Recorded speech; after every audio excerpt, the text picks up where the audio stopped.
welcome to this Northern Access television special, I Hear Your Voice. We're going to talk to Brendan McMahon about the music track and video of the same name, and he's going to tell us a bit about how the video and the music track came about. So, Brendan, can you tell us a little bit about how Brendan McMahon came about with his music? Yeah, sure. Well, I hail from a small country town in South Australia, and I think it was probably when I was about 11 or 12, we got our first stereo system, and I fell in love with music straight away. Just absolutely loved music. And we, 4 kids, Dad was working, we didn't have a lot of spare money, so it was a bit hard to expand on my musical direction until I was about 16 and could afford to buy a guitar. So I bought an old guitar off a mate. It was $60. It was a Stratocaster shape, but no brand, a little 5-watt amp. And I drove my mum, dad, and sisters crazy playing something like Smoke on the Water repetitively for 3 months till I moved on and did something else. So that was the birth of the music side of things. And then I think when I was about 16 and a half, 17, I'd learned to play a few chords and found a couple of mates who were keen on music as well. So we had a drummer and another guitarist, and we started jamming together. And I think my first experience from a gig perspective was in my small country town of Kapunda, which is just near the Barossa Valley in South Australia. One Saturday night, we decided to take all our amps and the drum kit out onto the front veranda of a small country town. It was a very still night. We're jamming away, playing, having a great time. All of a sudden, the police turn up and book us for noise pollution. So it couldn't have sounded too good. So that was kind of the birth of my music and my first official gig. So from there, it was lots of cover bands in pubs for 10 years or so, playing Aussie rock music, and only as a sideline, really, just as a hobby. And then I got to the point where I had a family and had kids, and I thought, well, I've got to do something serious. So I got a serious job for a lot of years, and I'm sort of fast forward to about 2000 and 2013. I was sitting down at home, picked up my acoustic guitar, which was covered in dust at this point. I wrote a song called Morris, didn't mind it, decided I was going to go into the studio and record it as best I could. And here we are, 2023, and I'm nearly finished my 7th album. So it's been a pretty ferocious writing spree in the last 7 or 8 years. So you obviously were in a country town for a while. Where have you moved to now? Well, I've moved around a little bit. I was born in a little place called Freeling in country South Australia, then grew up in Kapunda, and then moved to Adelaide. From there, I moved to Canberra, then New South Wales, and now I'm based in Melbourne. Okay, so who are some of the musicians and that you've recorded with over the years? Well, I've been really, really lucky. When I went to find a studio to record that first few songs, I was just going to record them acoustically, just me and an acoustic guitar, get as good a recording as I possibly could. So I went and found a studio. It was only about 15 minutes from home, and the studio is called Soggy Dog Recording. And I thought the name sounded a bit cool, so I went and had a meeting with Steve Vertigan, who owns the studio. And I told him about my goal. I just want to record half a dozen songs, me and an acoustic guitar, get as good a recording as possible. And he said, yep, no problems, we can do that, easy. But he said, if you want to fill out the songs, I work with a lot of session musicians. So curiosity got the better of me, and I said, well, who are the session musicians you're talking about? And he named a few. And Jason Voorher, he said, plays bass in the studio. And Jason's played with Russell Morris and Brian Cadd. He's with Darryl Braithwaite at the moment, so very competent bass player, very competent singer-songwriter. Then he said, then there's Peter Maslin. Maz is the original drummer and still plays with Boom Crash Opera and plays with Mark Seymour. And he's played with everyone from Kylie Minogue to the Seekers to Johnny Diesel to Jimmy Barnes. So these are seriously talented guys. And then he said, and Bob Spencer. And I said, Bob Spencer? I said, Bob Spencer from the Angels. He said, yeah, Bob comes over and does some session work here. And I said, are you serious? Bob Spencer's going to play on my album?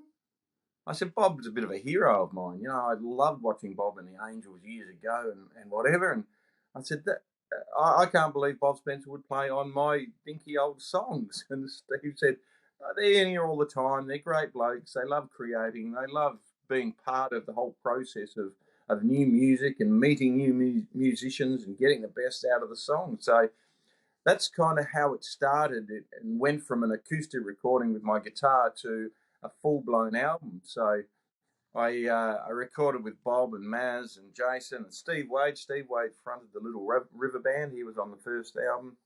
Sam C. I've recorded with Dave Leslie from the Baby Animals, Danny Spencer from Jimmy Barnes's band.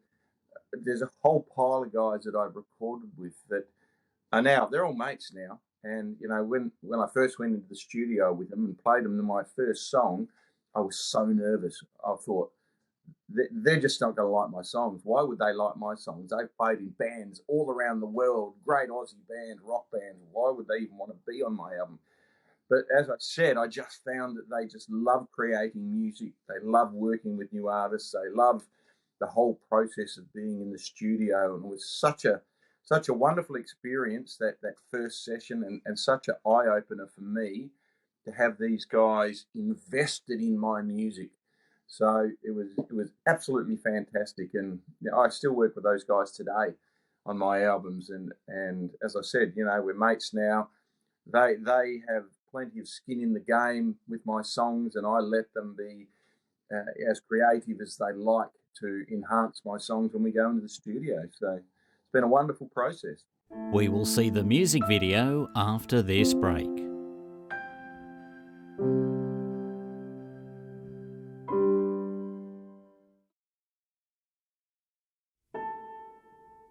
I hear your voice whispering low. It's in my head and in my heart. It never really goes. Don't know why I ever left. I was duty bound or young and stupid. I don't really know.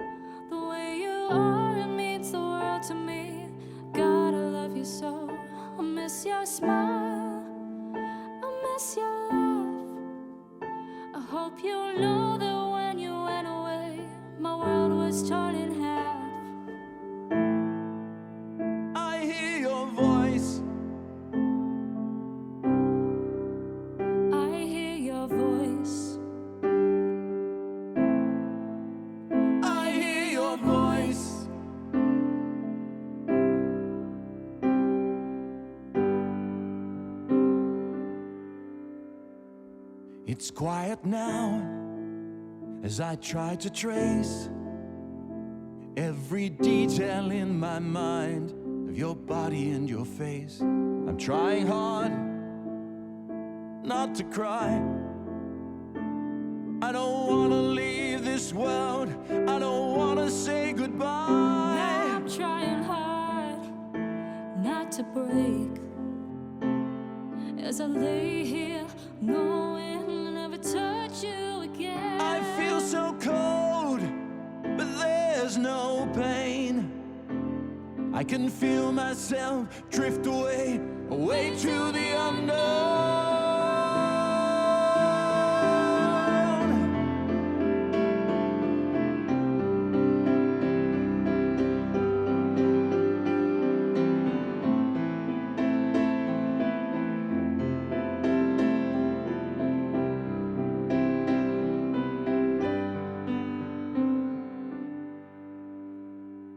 Where are you now?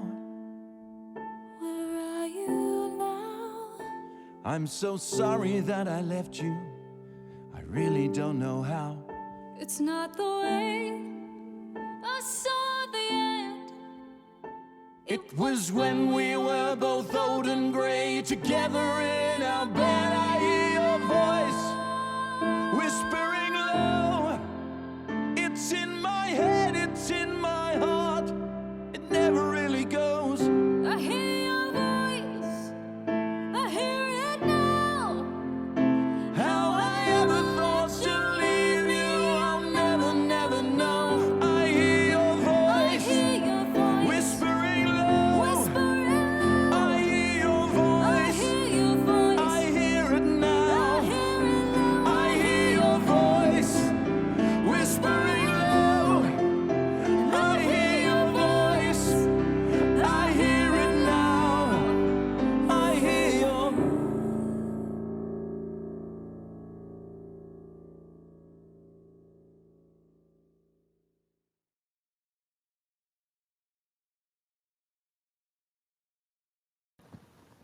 So we've just seen I Hear Your Voice, The Soldier. Where did the idea for the video come and the music track come from? Well, it came out of nowhere, to be honest. I don't have a particular format I use when writing. Generally speaking, most of my songs come from ideas when I'm walking along and I've got my phone and I'll record an idea into my phone because it just comes into my head, or I dream a lot of songs. I know that sounds a bit weird, but I dream a lot of songs and get up and, if I still remember them when I wake up, I record them into my phone. But with this particular song, I was sitting at my keyboard. Now, I'm not a keyboard player, I'm a guitar player. But I muck around on a keyboard every now and then.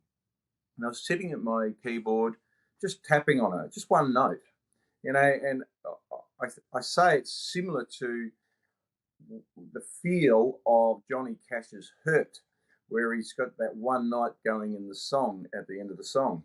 So I was tapping on one note, and for some reason, a picture came into my mind of a young soldier on a battlefield. So I started expanding on the one note, and the lyric, I hear your voice, came to mind.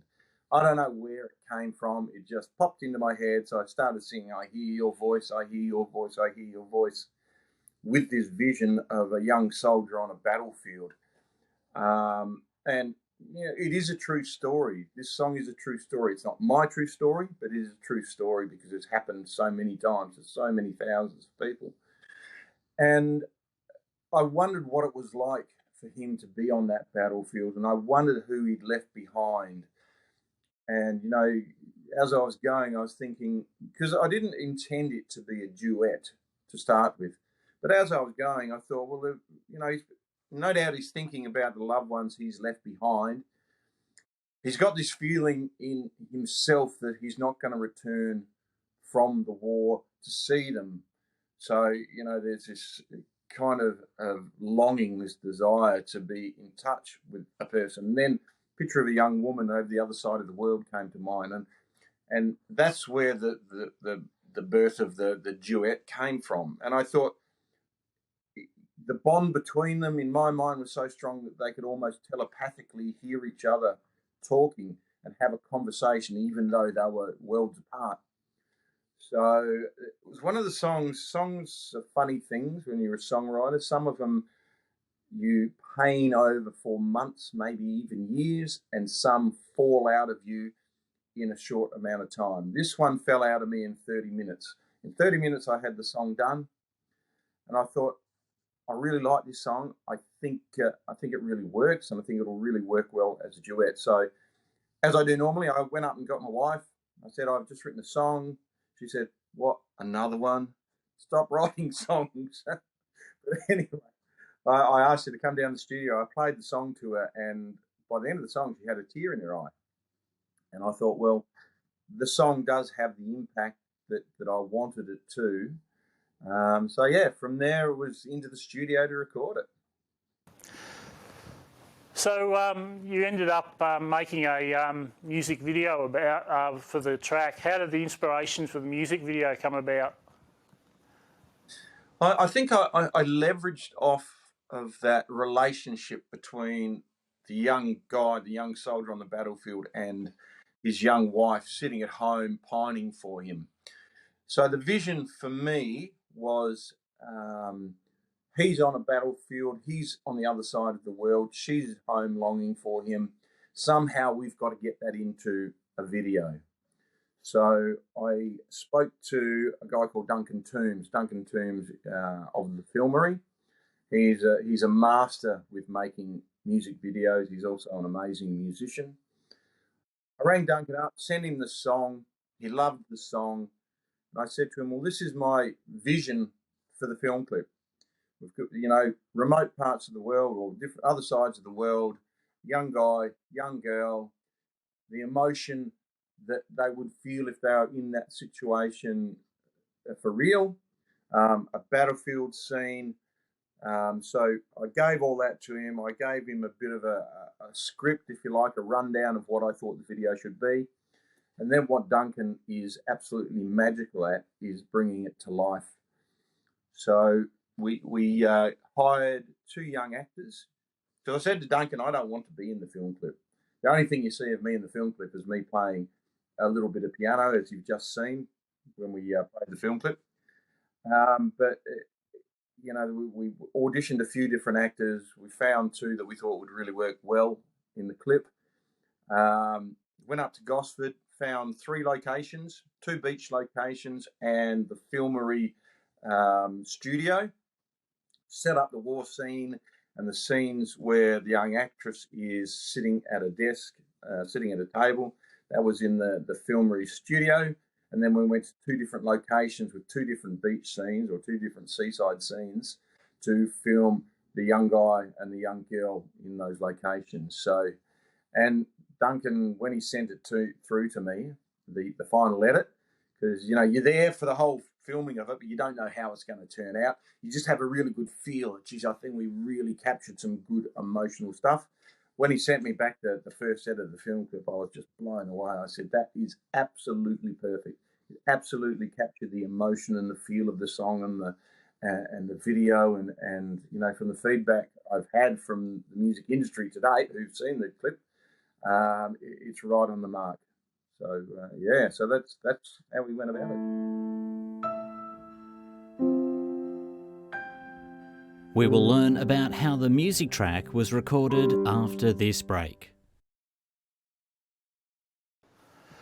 So the other important aspect is where did you record the track and who actually played on the track? Well, I recorded it at Soggy Dog, the studio that I mentioned earlier before the film clip. And there's really only 3 musicians on this track. There's myself singing the male part, Montana Sharp, who's a wonderful singer, wonderful young singer from Melbourne. She sings the duet with me. And how I got to know Montana is Montana's done backing vocals on my I think it's my last 3 albums.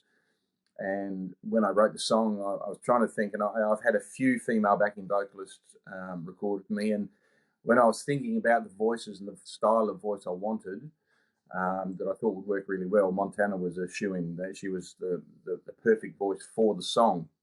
And the pianist is a guy called Jack Earl, also from Melbourne, young pianist who's just absolutely fantastic. So that's all it is. It's piano and 2 vocals. So it's a simple song, but it's a very powerful song at the same time, isn't it? Yeah, when I was working with Jack, because I did a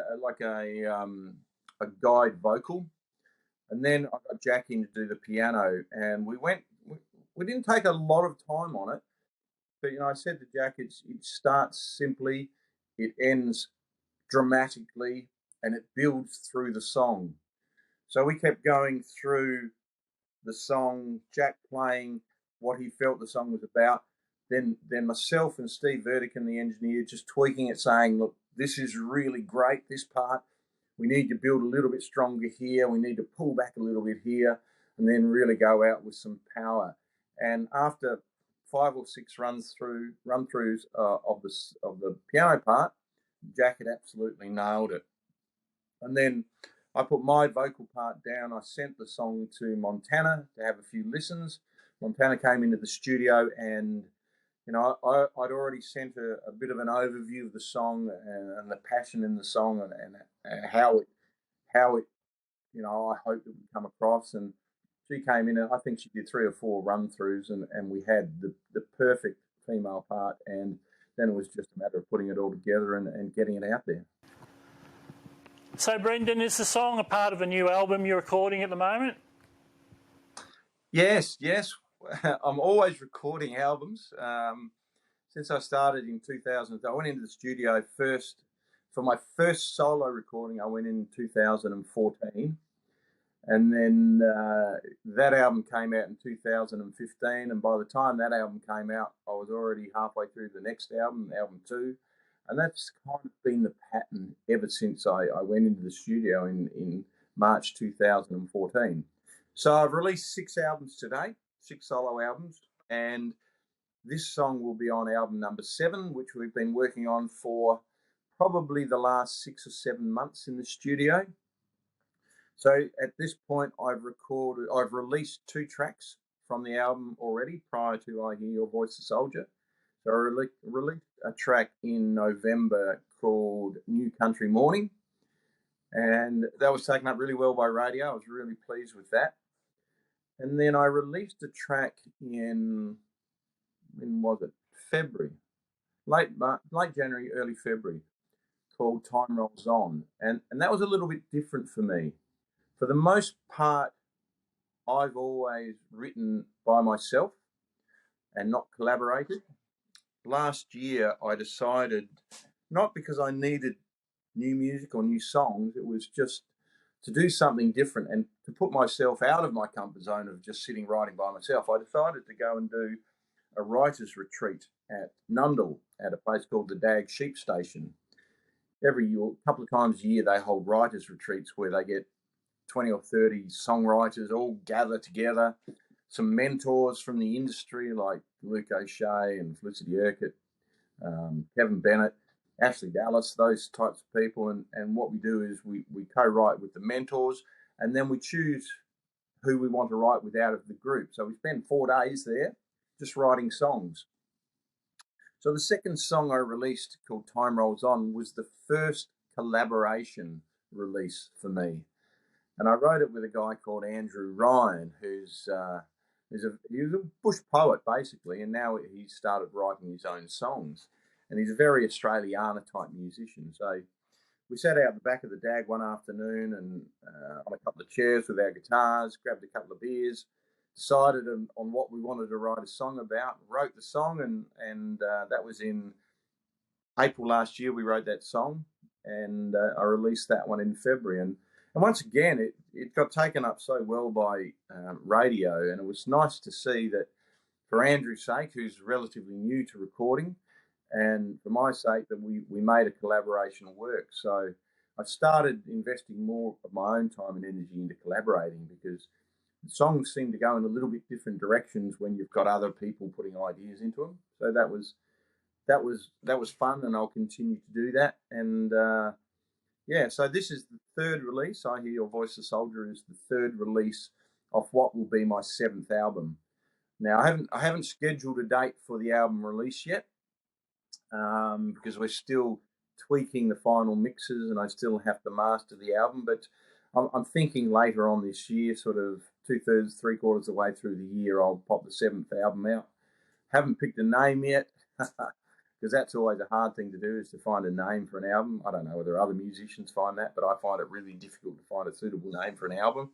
I find it easier to write the songs for the album than to actually find a name for the album. So, yeah, so 7th album coming out. I'm about to book studio time for probably July, August, to go back in and start recording album number 8. Because I've got a whole pile of songs that I've written in recent times that I want to get in and start recording. So it's just a continual process of getting in there and trying to write songs that aren't necessarily all in the same genre, experimenting with songs and sounds and musicians and co-writes and all those sorts of things. That's what I'm finding these days that I do. Brendan, thanks very much for talking to us today, and we might try and catch up again at some stage in the future when you're close to releasing the album again. That'd be fantastic. Thanks for your time.